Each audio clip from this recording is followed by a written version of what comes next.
It was a dark and cold night on the streets of Dublin. Two men, both petty crooks, had just finished knocking off a small pawn shop. They had broken in, stolen a few valuables, and gotten out without being detected. They then made their way back home with their loot, thinking they'd gotten away with a perfect crime. They were wrong.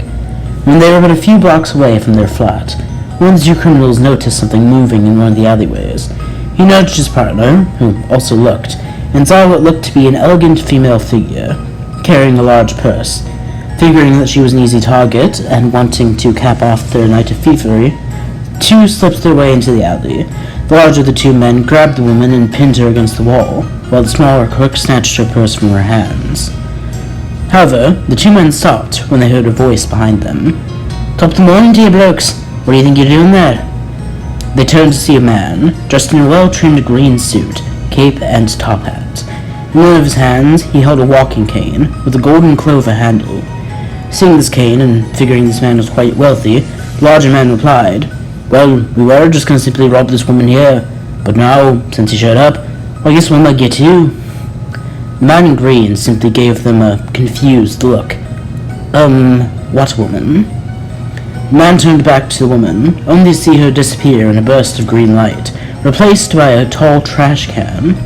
The second crook looked at the purse he had held in his hands, only to see that it had become a plastic bag, filled only with dog feces. The man in green laughed to himself. The thinner criminal then yelled, "What did you do? What are ya?" The man in green grinned. "Call me the Leprechaun."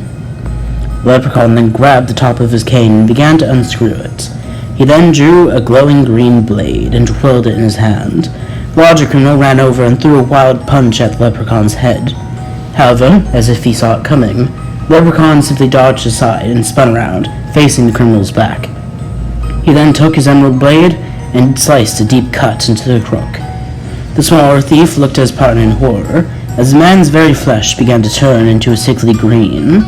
Seeking to escape, the second crook tried to run past the Leprechaun, who quickly tripped him, using the shaft of his cane. He then held his blade to the second criminal's throat. "Now lads, I'm willing to let you live, but first, hand over that second treasure, then turn yourselves into the police. I'll know if you don't," the Leprechaun said with a wink. The two desperate men nodded.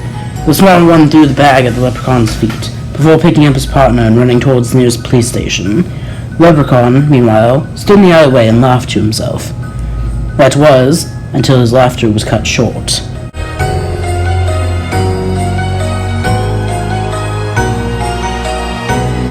Behind him, the Leprechaun saw a burst of orange flame. The flame soon dissipated, revealing a skeletal figure dressed in a ragged red suit.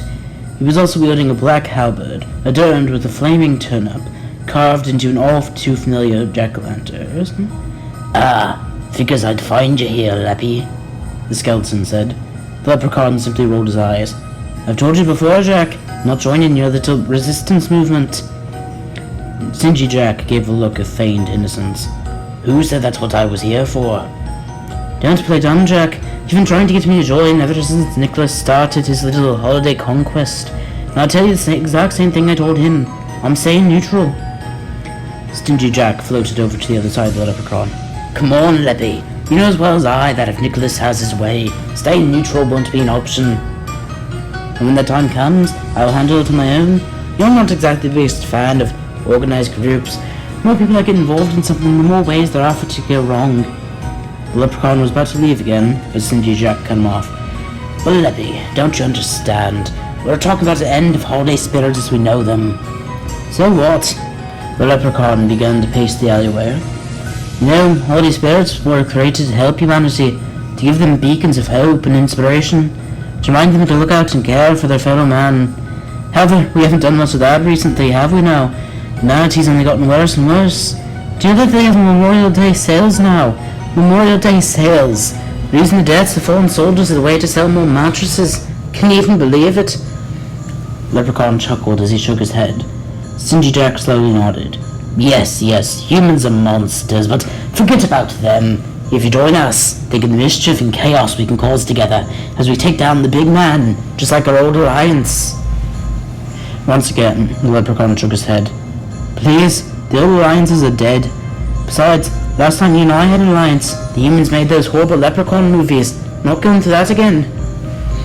Stingy Jack released a bone-dry laughter. Those movies weren't that bad. Or at least the first one wasn't.